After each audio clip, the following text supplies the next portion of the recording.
Student welcome back to DKG classes. आज हम करेंगे एक्सरसाइज 2 पॉइंट का क्वेश्चन नंबर 1 का सेकंड पार्ट।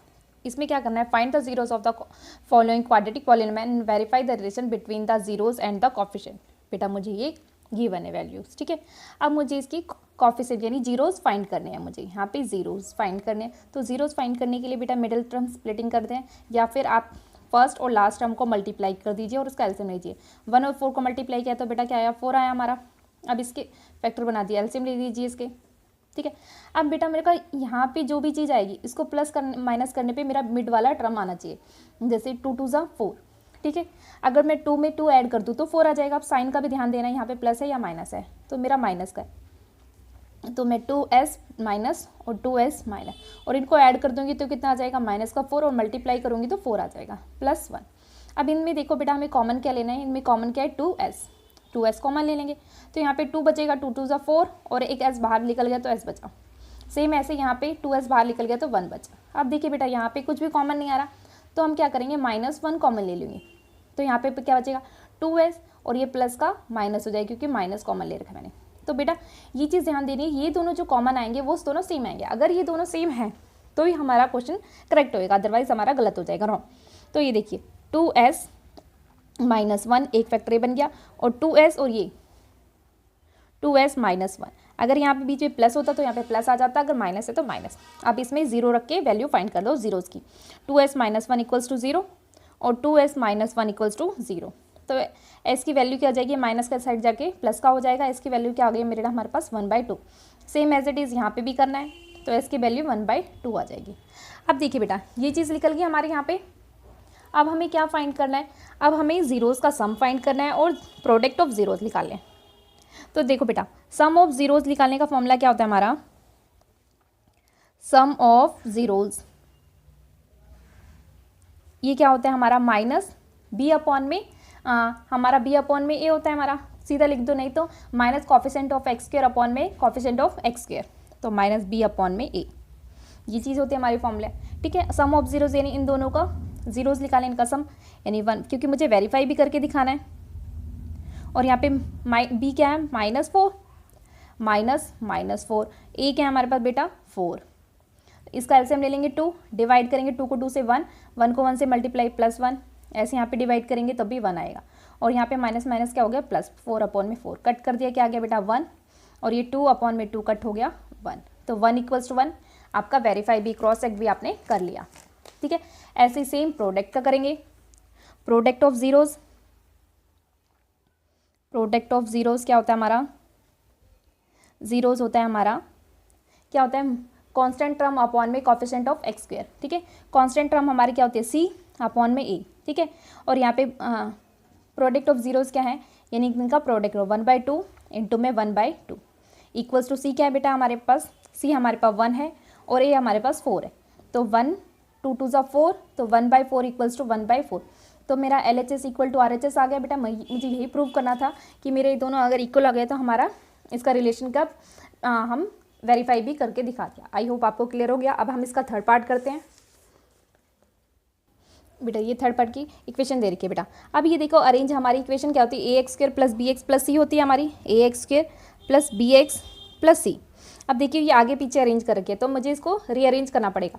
6x² - 7x - 3। अब बेटा मैंने सबसे सिंपल तरीका बता, इसको मैंने क्या कर दिया, अरेंज कर दिया। आप क्या करेंगे, आपको यहाँ पे मल्टीप्लाई करना है इसको, 6 और 3 को, 6 3 ज़ा 18 होता है बेटा। अब हमने इसको एलसीएम ले लिया, ठीक है। अब एलसीएम लेने के बाद क्या करना है बेटा, मुझे यहाँ पे ये चीज़ देखना है 7 7 कब आएगा कि प्लस माइनस करने पे हमारा 7 आ जाए और मल्टीप्लाई करने पे 18। तो मैं 3 3 ज़ा 9, 9 में से अगर मैं 2 माइनस कर दूँगी तो मेरा 7 आ जाएगा। और ये साइन का भी ध्यान देना है आपको, बहुत ज़्यादा ज़रूरी है कि साइन का भी कि हमारा पॉजिटिव नेगेटिव। तो मुझे माइनस का 9 लेना है और प्लस का 2 लेना है, तो इसको प्लस माइनस करेंगे तो माइनस का 7 आ जाएगा और 9 2 ज़ा 18 आ जाएगा, ठीक है बेटा। अब देखिए इसमें से कॉमन क्या लेंगे हम, 3 कॉमन ले लेंगे, तो 3x कॉमन लेंगे तो यहाँ पे 3 2 ज़ा 6 और x2 है तो एक बाहर आ गया, एक अंदर रह गया, 3 3 ज़ा 9, x से कैंसिल हो गया। अब यहाँ पे कुछ भी कॉमन नहीं ले सकते बेटा, तो हमने 1 ले लिया, तो यहाँ पे 2x - 3 आ गया, ठीक है बेटा। तो ये दोनों चीज़ें हमारी कॉमन होनी चाहिए। अगर ये कॉमन नहीं हुई तो मतलब कि हमने जो फैक्टराइज करी यानी कि मिडिल टर्म स्प्लिटिंग करी है वो गलत करी है, मैंने कहीं ना कहीं मिस्टेक हुई हमारी साइन में, ठीक है। ये सेम आनी चाहिए। तो हमारी फैक्टर बन के 3x + 1 और ये। अब हम इक्वल टू 0 रख के इसकी वैल्यूज़ फाइंड कर लेंगे। तो 2x माइनस 3 इक्वल्स टू 0 था हमारा, तो 2x इक्वल्स टू 3 और x equals to 3/2। Same as it is 3x plus 1 equals to 0 है, तो 3x इक्वल्स टू -1 और x इक्वल टू -1/3। तो ये हमारे पास जीरोज़ आ गए। अब हमें इसको वेरीफाई भी करके दिखाना है, तो हम फॉर्मूला लगाएंगे सम ऑफ ज़ीरोज़। तो सम ऑफ ज़ीरोज़ का बेटा आपको फॉर्मूला पता है। सम ऑफ ज़ीरोज़ क्या होता है हमारा, सम ऑफ ज़ीरोज़ होता है हमारा -b/a, या फिर हम ऐसे ले minus coefficient of x upon में कॉफिशेंट ऑफ x स्क्वायर। ठीक है, सम ऑफ ज़ीरोज़ में ये दोनों ज़ीरोज़ को ऐड करके दिखा देंगे हम। ठीक है, क्या है हमारे पास, पहला ज़ीरोज़ है 3/2 माइनस 1/2, माइनस यहाँ पे प्लस का साइन है लेकिन प्लस माइनस माइनस हो जाएगा। ठीक है, b देखिए हमारे पास क्या है, ठीक है, b हमारे पास क्या है -7 -7, और a हमारे पास क्या है 6। ठीक है बेटा, अब 3 2 जा 6, एलसीएम लेंगे, इस पहले इससे डिवाइड करेंगे। 2 के टेबल में 6 3 पे आता है, 3 3 जा 9, पहले डिवाइड करते हैं जो भी आता है फिर ऊपर से मल्टीप्लाई। डिवाइड किया 3 को 3 से मल्टीप्लाई 9। अब यहाँ पे डिवाइड करेंगे तो 2 को 1 से, तो हमारा क्या आ गया 2। अब ये माइनस मैंने प्लस का हो गया 7/6, तो हमारे पास वैल्यू क्या आ गई 7/6 इक्वल्स टू 7/6। ये हमारा वेरीफाई भी हो गया। अब प्रोडक्ट ऑफ ज़ीरोज़ निकालेंगे। प्रोडक्ट ऑफ ज़ीरोज़ क्या होता है हमारा बेटा, हमारा होता है प्रोडक्ट कांस्टेंट टर्म यानी कि c अपॉन में कॉफिशेंट ऑफ x। ठीक है, x स्क्वायर तो a। ठीक है, प्रोडक्ट ऑफ ज़ीरोज़ यानी कि 3/2 इंटू में -1/3 equals to c, constant term क्या है हमारे पास -3 और a क्या है हमारे पास 6। अब देखिए बेटा कट कर दीजिए, 3 से 3 कैंसिल हो गया और ये माइनस का 1/2, ऐसे 3 1 जा 3, 3 2 जा 6, तो माइनस का 1/2, तो हमारे पास ये वैल्यू आ गई। ठीक है, आई होप बेटा ये भी आपको क्लियर हो गया होगा। अब हम इसका फोर्थ पार्ट करते हैं। चलिए बेटा फोर्थ पार्ट कर लेते हैं इसका। बेटा हमारे पास ये है, अब इसमें देखिए हमारे पास थर्ड c तो है ही नहीं, हमारे कांस्टेंट टर्म है ही नहीं, तो हम इस टाइप के सम में क्या करते हैं, कॉमन ले लेते हैं। 4u मैंने कॉमन ले लिया, तो हमारे पास क्या बचा u + 2। ठीक है बेटा, तो हम इसे ज़ीरोज़ फाइंड कर लेंगे, बहुत ही सिंपल होता है। तो 4u इक्वल्स टू 0 रख के सॉल्व करेंगे और u + 2 इक्वल्स टू 0 रख के हम ज़ीरोज़ फाइंड कर लेंगे। तो हमारे पास u की वैल्यू क्या आ गई, यहाँ पे 0 आ गई, और यहाँ पे u की वैल्यू हमारी क्या आ गई -2। ठीक है, यहाँ पे -2 आ गई। अब फिर वही हम सम और वो प्रोडक्ट निकालेंगे। सम ऑफ ज़ीरोज़ क्या आएगा हमारा, सम ऑफ ज़ीरोज़ क्या होता है बेटा हमारा, ज़ीरोज़ क्या होता है -b/a यानी minus coefficient of x upon में कॉफिशेंट ऑफ x स्क्वायर होता है। ये क्या है हमारे पास 0 + -2 अपॉन में b हमारे पास 8 है, -8 अपॉन में a क्या है हमारे पास 4, तो -2 यहाँ पे क्या आ गया, कट करेंगे तो क्या है 4 2 जा 8, तो माइनस का 2, तो ये वेरीफाई हो गया। सेम ऐसे ही product of zeros, product of zeros, अब प्रोडक्ट ऑफ ज़ीरोज़ क्या आता है, c कांस्टेंट टर्म अपॉन में कॉफिशेंट ऑफ x स्क्वायर। तो देखिए बेटा यहाँ पे क्या है 0 इंटू में -2, और यहाँ पे कांस्टेंट टर्म है ही नहीं हमारे पास, तो 0 अपॉन में a क्या हमारे पास 4। ठीक है बेटा, तो यहाँ पे क्या आ जाएगा 0 इक्वल्स टू 0, 0 को किसी से मल्टीप्लाई या डिवाइड करेंगे तो वो 0 ही आएगा, तो ये वेरीफाई हो गया आपका। ठीक है बेटा, चलिए अब नेक्स्ट पार्ट कर लेते हैं इसका।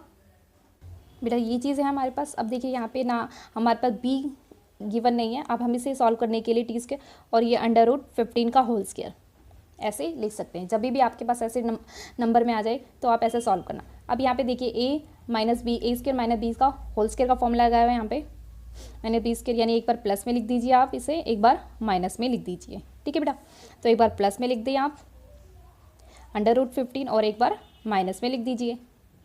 ठीक है, अब इसमें इक्वल टू 0 रख के हम ज़ीरोज़ फाइंड कर लेंगे। ठीक है, t + √15 इक्वल्स टू 0 और t - √15 इक्वल्स टू 0। तो यहाँ पे t की वैल्यू एक बार -15 आ गई और √15, और एक बार t की वैल्यू √15 आ गई पॉजिटिव। अब हम इसके वेरीफाई करके भी दिखाना है हमें रिलेशन का कि ये करेक्ट है कि नहीं। तो सम ऑफ ज़ीरोज़ क्या होता है हमारा, सम ऑफ ज़ीरोज़ क्या होता है बेटा हमारा -b/a, नहीं तो minus coefficient of x square, sorry minus coefficient of x upon में कॉफिशेंट ऑफ x स्क्वायर। ठीक है, तो हमारे पास ये क्या है, हमारा सम क्या -√15 लिख ला है ज़ीरोज़ और एक प्लस का √15। देखो b हमारे पास है ही नहीं, तो -0 अपॉन में a क्या हमारे पास 1, तो ये कैंसिल आउट हो जाएंगे, तो 0 इक्वल्स टू 0 आ गया। ठीक है बेटा, ये क्रॉस चेक हो गया हमारा। अब प्रोडक्ट ऑफ ज़ीरोज़ निकालना है, ऑफ ज़ीरोज़। तो प्रोडक्ट ऑफ ज़ीरोज़ क्या होता है हमारा c अपॉन में a यानी कांस्टेंट टर्म अपॉन में कॉफिशेंट ऑफ x स्क्वायर। तो ये फॉर्म यहाँ पे हमारे क्या है -√15 लिख ला है और दूसरा √15 और यहाँ पे क्या है 15 अपॉन में a क्या है 1।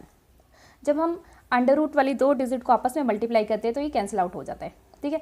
या फिर √15 का होल स्क्वायर करेंगे तो अंडर रूट वहाँ पे कैंसिल हो जाएगा, ठीक है। तो ये -15, ठीक। तो यहाँ पे -15 इक्वल्स टू -15 हमारी वैल्यू होगी। चलिए बेटा नेक्स्ट पार्ट करते हैं, इसका लास्ट पार्ट। ये बेटा इसका लास्ट पार्ट है, इसको भी सॉल्व करना बहुत ईजी है। इसमें फर्स्ट और लास्ट टर्म को मल्टीप्लाई कीजिए, फिर इसका एलसीएम लीजिए। 12 3 4 12, 2 6 12, 2 3 6, 3 1 3। अब मुझे 1 चाहिए तो मैं क्या करूँगी, 2 2 4, 4 में से 3 माइनस कर देंगे तो 1 आ जाएगा। लेकिन किसका चाहिए, हमें 4 माइनस का चाहिए, 4x माइनस प्लस का 3x माइनस 4। इस चीज़ का ध्यान रखना है कि हमें किसका चाहिए, तो वही बड़ी डिजिट होगी हमारी। अब देखिए इसको आप आगे पीछे अरेंज भी कर सकते हैं, मैं आगे पीछे अरेंज करके दिखा देती हूँ आपको। प्लस का 3x माइनस का 4x माइनस 4, ठीक है। वैसे भी कॉमन ले, अब यहाँ पे 3x कॉमन ले लेंगे तो क्या बचेगा यहाँ पे x प्लस 1। यहाँ पे माइनस कॉमन ले सकते हैं, -1 कॉमन ले लिया तो क्या आ गया x प्लस 1, ठीक है बेटा। तो हमारे जीरोस हमें ये फैक्टर हमारे पास आ गए 3x माइनस 1 और x प्लस 1, ठीक है। अब इक्वल्स टू 0 रख के आप यहाँ पे वैल्यू फाइंड कर सकते हैं।